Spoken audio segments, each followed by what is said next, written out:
Hi everyone, it's Shara, and I would like to just take a couple of minutes to talk to you about an editing strategy from Kelly Gallagher's book, Write Like This, and it's called Sentence of the Week. And I think it's a great way to really target um, specific editing skills and really help students see how some of those skills can apply to a revising and editing passage and multiple choice questions. So this is a PDF that I'm going to send to you that kind of breaks down Sentence of the Week and tells you a little bit more about it, but the basis behind it comes from some research that was done about effective skills instruction, and that's explained here in this document that you can read it. But basically, starting with separated instruction, right? Showing students a specific drill or exercise that deals with a specific skill, and then moving to simulated instruction, which involves more of an application where students write their own or imitate a text or something like that where they're actually using the skill themselves. And then moving to integrated instruction, which is what we really want to see in the writing portion of the STAR EOC test, so that students can actually use those skills in their own writing. So that's the integrated part. So those are kind of the three levels: separated, simulated, and integrated, that we want to incorporate into this activity. So the sentence of the week really illustrates all of these approaches. So if we go to the next page here, you can see usually on Monday morning, it wouldn't have to be Monday, whichever day you decide you would like to introduce your skill, you would write 3 sentences on the board. So these are some sentences used as examples, and students would write these in their writer's notebook. So you can see the 3 sample sentences, and the key here is that all the sentences have a common editing feature. So I'll give you some examples more specific to our TEKS here in just a few minutes, but students would copy these sentences into their notebook, and then below the sentences they would write this heading right here: what do I notice? So very informal, they write the sentences and then they put what they notice, just in their own words. It doesn't have to have fancy grammatical references in it, just what did they notice. So for example, this student noticed all the sentences have interruptions. Okay, now Kelly Gallagher has some names for these, like middle branching, front branching. You do not have to adopt that terminology, but the basic thing here to note is that the sentences have interruptions right here, okay? And all sentences have 2 commas. So the student noticed that every sentence has that in common. A comma goes before the interruption and after the interruption.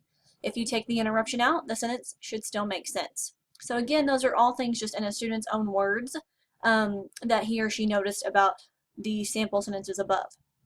So step 1, write the sentences, and step 2, write what you notice about them in your own words. Okay. So there's a couple of choices for what to do next. Students can get together and discuss them, talk to each other, share what they noticed, and then you just want to make sure that the rule is understood. So if you need to kind of go back and clarify the rule, or if you want to have a rule written out yourself, that students can then copy into their notebooks just to make sure that everyone's, you know, has a clear understanding of the definition, then that's fine. Or you can just choose the one you think is best and make sure all students have that rule written down.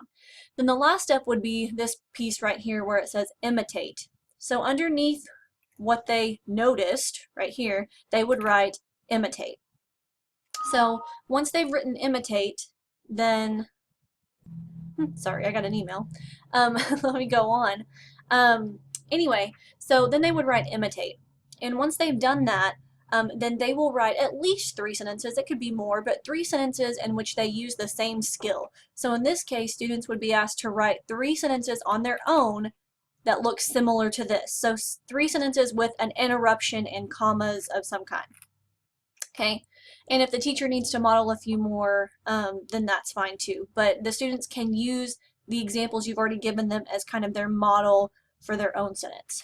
Okay. Here's another quick example. You can again look at this on the PDF that I'm going to send you. You can also do other types of rules, not just editing rules in terms of grammar rules, but also capitalization, punctuation, things like that. So for example, this one is capitalization. So here's what to notice: lots of capitalization rules, and then here is an imitation. So this is kind of what it would look like in their writer's notebook. So they would have the rules, the sample sentences, and then they've imitated their own sentence. Okay. And again, you can read through that. The next step might be a short quiz where they have to use this information, or asking them to apply it to a piece of writing that they're doing right here to encourage that integration skill. Require students to use it in a piece of writing. So that would be another way to assess it. And then there's a sample quiz on here that you could use if you wanted to. But let me kind of transition really quickly to a different example. And this is one that I kind of adapted so it would be more user-friendly for our standards. I just made a list here of editing skills from the TEKS. So it's broken down by grade level. So you've got 6th grade, 7th, all the way up through English 2. And that way you can see very specifically what students need to work on. For example, for 7th grade editing, they need to know these things, right? Appositive phrases, how to punctuate them, verb tenses, prepositions, subordinating conjunctions, all of those things. So those are things that you would want to pull out to give them examples of in your sentence of the week activities. So here's what it might look like. I used 7th grade, but you can choose your skills from your grade level. So here might be an example. On my list that I just looked at above, I saw that one of the skills 7th graders need is going to be subordinate conjunctions. Okay, so here are the 3 sentences I would write on the board. Since it was cold outside, I wore a jacket. After the football game, we went out to eat. When I am hungry, I eat pizza. So those are the 3 sentences. So then you would write, as a student, what do I notice? So here are some things that a student might notice. They might not, but they might. All the sentences have a comma. I think we can agree on that. All the sentences have kind of 2 parts. So this part before the comma and this part after the comma. The comma goes after the first part of the sentence here. The first part of the sentence doesn't make sense without the second part. It's a pretty good observation. And the second part is a sentence by itself. So this part makes sense just on its own. So they might come up with this, and that would be fine. But if you wanted to really generate a rule together just to make sure everyone's on the same page, you might say, when a subordinate conjunction is used at the beginning of a sentence, such as here, since, after, when, a dependent clause is created and should be, followed by a comma. The second part of the sentence is the independent clause because it makes sense on its own. Okay, so that way you can see this is a definition that might have a little bit more terminology that students might need to know, like this dependent-independent clause kind of thing. So you can get this technical, or you might just want to leave it at this. So it really depends on what students come up with, and it may just take a few practice tries before they really get to writing these good, solid rules. So you might have to help them a little bit. And then here's where the students would imitate.